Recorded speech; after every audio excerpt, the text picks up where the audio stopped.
বিসমিল্লাহির রহমানির রহিম।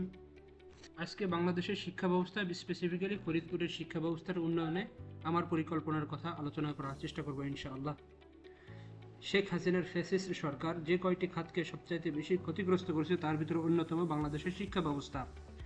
বলতে পারেন এক কথায় পঙ্গু করে দিয়ে গেছে। জাতীয় পর্যায়ে যে সমস্ত সংস্কারের প্রয়োজন বা পরিকল্পনা আছে আমার, সেটা নিয়ে অন্য একদিন আলোচনা করব। আজকে আলোচনা করার চেষ্টা করব স্পেসিফিক্যালি ফরিদপুরের শিক্ষা ব্যবস্থা নিয়ে। বিস্তারিত পরিকল্পনায় যাবার আগে কিছু তথ্য উপাত্ত দিয়ে শুরু করি।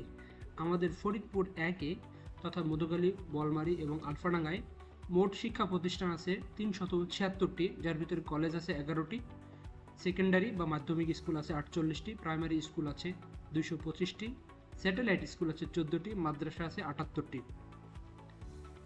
কলেজগুলোর ভিতরে বলমারীতে 4টি, মধুখালীতে 5টি এবং আলফাডাঙ্গাতে 2টি কলেজ অবস্থিত।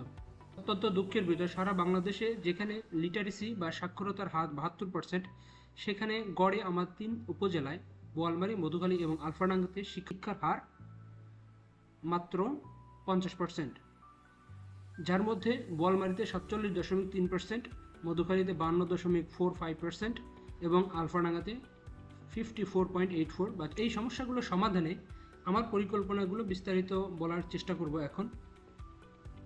প্রথম পরিকল্পনা হচ্ছে লিটারেসি বা সাক্ষরতার হার বা শিক্ষার হার উন্নীত করা। আমার পরিকল্পনাগুলোর ভিতরে প্রথম পরিকল্পনা হচ্ছে লিটারেসি রেট বা সাক্ষরতার হার বৃদ্ধি করা। বর্তমানে 50% থেকে পর্যায়ক্রমে 100%-এ উন্নীত করা। দ্বিতীয় হচ্ছে স্কুল ড্রপ আউট নিরসন।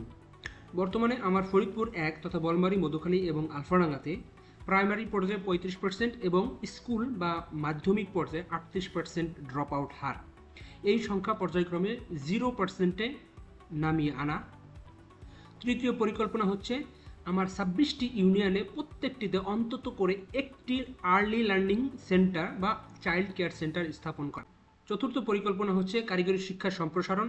বর্তমানে 3 উপজেলা মিলে মাত্র 3টি কারিগরি শিক্ষা প্রতিষ্ঠান আছে। পঞ্চমত, মাদ্রাসা শিক্ষার উন্নয়ন।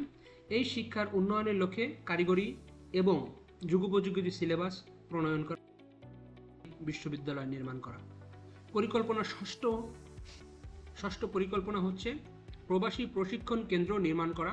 সপ্তম পরিকল্পনা হচ্ছে মহিলা শিক্ষার্থীদের জন্য বিশেষভাবে স্কুল, কলেজ, শিক্ষা প্রতিষ্ঠানগুলোতে যেমন মহিলা বান্ধব গড়ে তোলা যায় সে ব্যাপারে যথাযথ পদক্ষেপ গ্রহণ করা, যেমন টয়লেট, স্যানিটারি সামগ্রী, যাতায়াত, ছাত্রীনিবাসের ব্যবস্থা নিশ্চিতকরণ।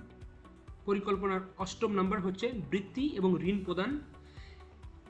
মেধাবী এবং অসচ্ছল শিক্ষার্থীদের জন্য, সকল স্তরের শিক্ষার্থীদের জন্য বৃত্তি এবং বিনা সুদে ঋণের ব্যবস্থা করুন। 9 নম্বর পরিকল্পনা হচ্ছে অন্তত একটি ক্রীড়া শিক্ষা প্রতিষ্ঠান নির্মাণ করা। এবং সর্বশেষ 10 নম্বর পরিকল্পনা হচ্ছে প্রত্যেকটি উপজেলাতে অন্তত একটি করে বিশ্বমানের লাইব্রেরি স্থাপন করা। ধন্যবাদ।